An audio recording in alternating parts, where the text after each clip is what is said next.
Hi, Miss Jassel. I am reporting now my topic about Shell, and I am Enrix El Gabronino, BSBA 3, your student at Good Governance and Social Responsibility. Changing and improving the world one nation after the other. How Shell's local CSR works hand in hand with both community, the global standard and the international CSR. Contents. First is introduction, second, the corporate and community symbiosis, third, the working environment, fourth, gauging the CSR success, and the last, conclusion. Introduction. For more than 100 years, the World Shell, our pectin emblem, and distinctive red yellow colors have visualized the Shell brand and promoted our values and the quality of our products and services all over the world. The word Shell first appeared in 1891 as the trademark for kerosene shipped to the Far East by Marcus Samuel and Company. This small London business dealt originally in antiques, curios, and oriental seashells. These became so popular, the Victorians used them to decorate trinket boxes in particular, that soon they formed the basis of the company's profitable import and export trade with the Far East. The word was elevated to corporate status in 1897 when Samuel formed the Shell Transport and Trading Company. The first logo in 1901 was a mussel shell, but by 1904 a scallop shell or pectin emblem had been introduced to give a visual representation of the corporate and brand name. When the Royal Dutch Petroleum Company and Shell Transport and Trading merged in 1907, the letters, brand name, and symbol Shell and the pectin became the short form name and emblem of the new Royal Dutch Group, and so it has remained ever since. The form of the Shell emblem has changed gradually over the years. In line with trends in graphic design, the current emblem was introduced in 1971. 30 years in, it stands the last of time as one of the world's most recognized symbols. Comprehending the symbiosis and relationship of Shell as a corporate entity and the community. How does Shell view itself? And how does this self-image affect its relation towards the masses? Finance operations is responsible for the design, actual operation, and standardization of the key finance processes. Its major objectives are to create and execute standardized processes such that all finance functions in the Shell Group will share in common set of metrics to which performance can be measured against. Customer service is a part of the customer services relocation projects to consolidate global customer service into a smaller number of global super centers and transfer specific customer service operations to shared services. CSC processes fuel cards administration, order taking, delivery, scheduling, customer master data setup and maintenance, invoicing, and general public inquiries for retail. Human Resources Services Centris supports North America-based Shell employee on HR requests. These include assistance on HR information system encoding, question on compensation, benefits, and expedite service. and investigative concerns on HR policies.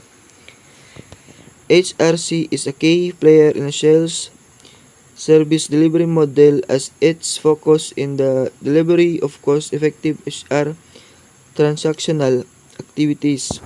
Order delivery is the century's youngest business and was established to further strengthen Shell's drive for customer satisfaction. It oversees efficient scheduling and safe physical delivery of all products in Philippines and soon in the United Kingdom. Order to delivery manages customer inventory levels and ensures that the right products are delivered at prices quantities on time every time. Common infrastructure management. The support group of functions manages the human resources, information technology, facilities, finance, and communications needs of all four businesses.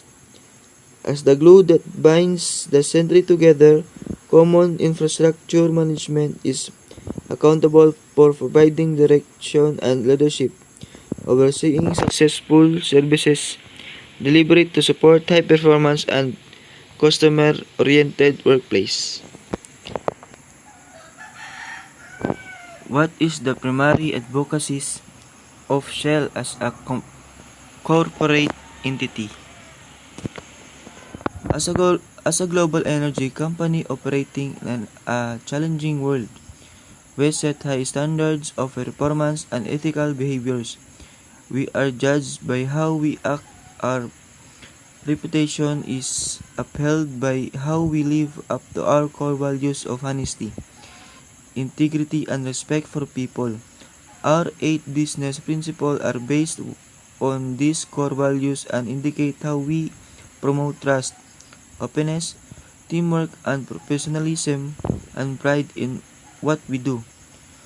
We were one of the first global companies to state and share our beliefs when we published our general business principles in 1976. As part of these principles, we commit to contribute to sustainable development, balancing short and long-term interest and integrating economic, environmental, and social considerations into our decisions making. All Shell's employees and contractors and those at joint ventures we operate are expected to understand and behave according to our business principles at all times. We encourage suppliers and joint ventures that we do not operate to apply equivalent principles. Our code of conduct guides employees on how to apply the Shell general business principles in line with our core values. It provides practical advice on how to comply with laws and regulations and how to relate to customers, communities, and colleagues. Regulatory requirements placed upon us have never been more complex or demanding. The Shell Code of Conduct clarifies the standards we expect our employees to follow and the behaviors we expect them to adopt. The Shell Code of Conduct covers such areas as fighting corrupt practices, national international trade, people and safety, safeguarding information and assets, and communications. In my own simple opinion, the advocacies of Shell is being role model of a useful, helpful, and functioning multinational company by adhering to their strict standard internationally and locally. By this way, Shell can be a front runner on a good governance and corporate responsibility by the way they are also consciously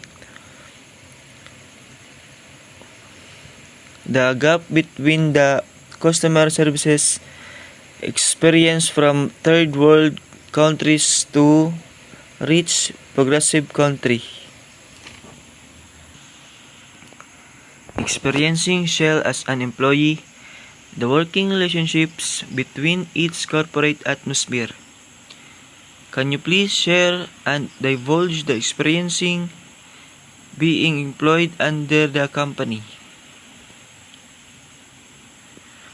Shell is a multinational company, so the expectation is really high and it does not disappoint its people. It has the one of the best workplace culture and support work-life balance. Company is great at prioritizing the safety and welfare of employees. Through work is stressful and there are lots of changes. You really need to be resilient,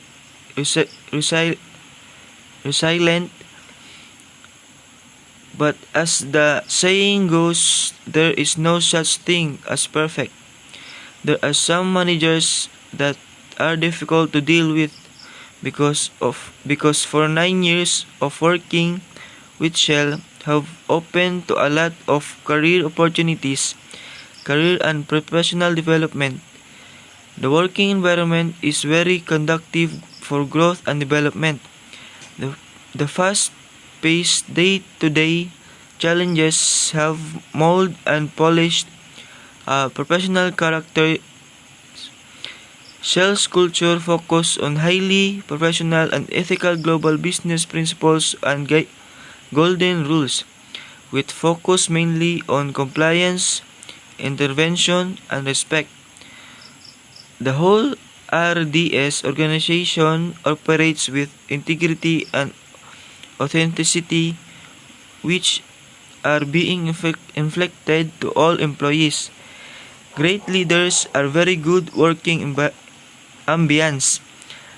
I enjoyed working in Shell, lots of benefits however, and a great retirement plan.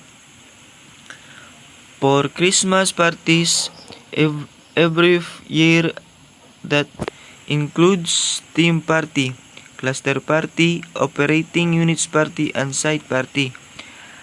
I feel well care of and Shell recognize whatever effort you give into your work. It has a strong foundation of giving back to its people and community.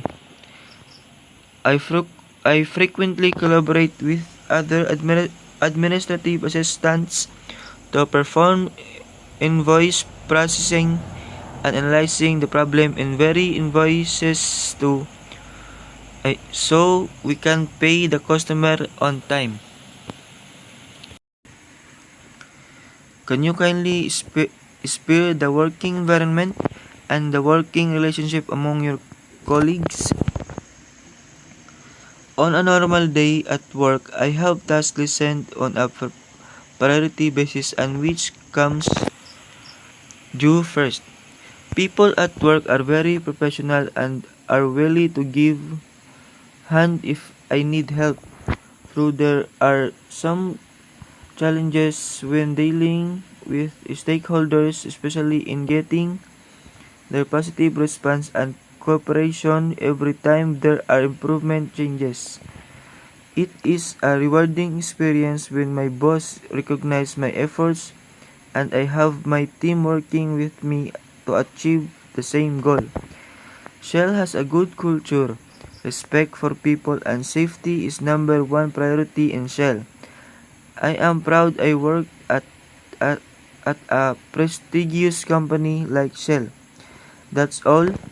Multinational company with good management, offer friendly working environment, plenty benefits and good salary. We have good leaders to build good relationship with their employees. Shell really takes care of their companies of their employees' outstanding benefit. They make you feel secure and taken care of. Every day working on this kind of job requires patience to stand for 8 hours working and talking to customers, giving them right services they need. There's time that I spoke to foreigners or Philippines actor or actresses. Listening to this interview, I realized that a manager's job is not easy as people think. Contrary to popular belief, as a low-level management, it is my responsibility to lead my team and subordinates by being a good role model for them. Honestly, I have planned to like that once I became a manager in the future. 1, 2, 3, 4, 5. It is possible to gauge the success of Shell's public relationship within the community. How can you quantify the level of success of this relationship and symbiosis that it pertains to? The 105 year of Philippine Shell is a time for us to reflect on the progress of our efforts to build the nation, improve the lives of Filipinos, and innovate ways to protect and advocate for the environment. Of all the things listed below are just some of the efforts that we are proud of. They inspire us to do even better and go even further. Energy alternatives. We continue to support the nation's progress by saving 30% of the country's energy needs. Shill remains an active player in the joint Malapaya project, while providing other sources of energy for off-grid communities. Gas-to-liquid innovation. Shell's gas-to-liquid technology converts natural gas, the cleanest burning hydrocarbon, into high-quality liquid products. Everything from transport fuels and motor oils to the components of printing ink. This helps reduce emissions from industries that traditionally use crude oil, while helping meet growing energy demands. Professional and market support. Nearly 4,000 Filipino Shell business operations employees service multiple markets through human sources, finance, OTD, customer operations, and contracting and procurement. And Shell encourages and empowers every one of them to have a voice and pursue any passions for mentoring, inclusion, diversity, or social good. Skills development. By creating opportunities for skills development and providing necessary resources for quality education, Shell helps disadvantaged Filipino reach for the brighter future. Wildlife prevention. In Mindoro, the endemic wildlife catch basin of the South, Shell through the Mindanao Biodiversity and Conservation Foundation continues to support projects geared towards awareness, appreciation, and action for the good of the Philippine wildlife. Malaria elimination. This year marks the 20th anniversary of the movement against malaria, a health program that Shell has championed in partnership with the Department of Health to ensure the elimination of malaria. We've gone from 58 malaria-ridden provinces in 1999 to four malaria-affected provinces in 2019, powering progress as whole Shell is committed to pushing for progressiveness through supporting education and these arts, encouraging modernity in agriculture, providing local options of infrastructure, and so much more. Is it possible to gauge the success of Shell's public relationship within the community? Aside from advocacies and great, consistent daily service nationwide, how does Shell interact with community? Project Shelter, Shell Philippines COVID-19 response.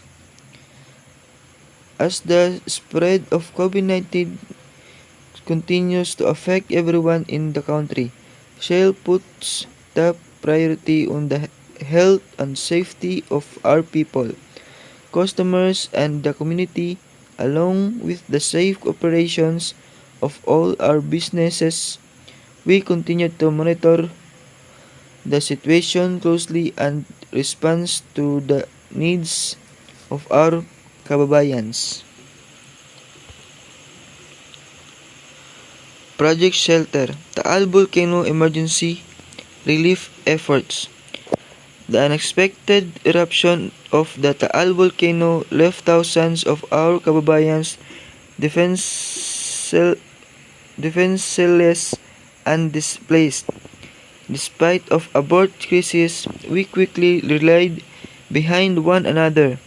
Together we made ways and set up shelter sites to serve as relief centers and donation hubs to help our people fellow countrymen with their immediate needs.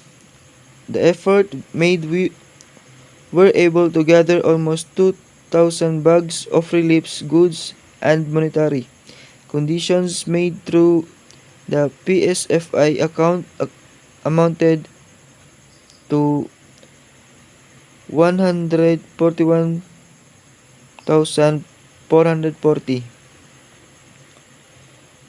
You can now support local farmers through Shell Select and Mayani. This pandemic has negatively impacted many Filipinos, especially our local farmers. In times like this, we lean on each other for support.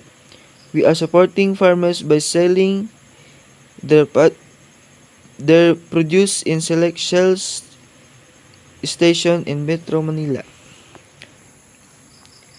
Conclusion. My learnings and realizations. Sustainability is the most important part of Shell CSR means providing energy is a responsible manner, respecting people, their safety, and environment. Our approach to sustainability is integrated across our business activities on 3 levels. First, running a safe, efficient, responsible, and profitable business. This is the foundation of our approach, safeguarding and respecting people, our employees, contractors, and neighbors, is fundamental to how we do business. This includes having global standards, processes, and tools in place to manage safety, the environment, and how we engage with communities. We aim to continuously improve the way we operate to prevent incidents and to identify, avoid where possible, and minimize adverse environmental and social impacts. We report on our performance in our annual sustainability report. Second, sharing wider benefits where we operate. We plan our business for the long term to help ensure we play a positive role in communities where we operate and in wider society. We contribute to the development of local economies by creating jobs, boosting skills, sourcing from local suppliers, and helping to improve industry standards, as well as paying taxes and royalties. We support community projects that are based on the needs of the local communities. And the third, helping the shape of more sustainability energy future, achieving a more sustainable energy future requires an energy transition that allows society to reduce its emissions, tackle climate change, while also extending the economic and social benefits of energy to everyone. This ambition requires a change in the way energy is produced, used, and made accessible to more people while drastically cutting emissions. It is feasible but requires urgent action and long-term vision. Shell is a willing and able player in this transition. We will play our role where it makes commercial sense in oil and gas, as well as in low carbon technologies and renewable energy sources. But there is the need for society as a whole to address the climate challenge. We advocate the business, governments, and civil society work together to shape a more sustainable energy future.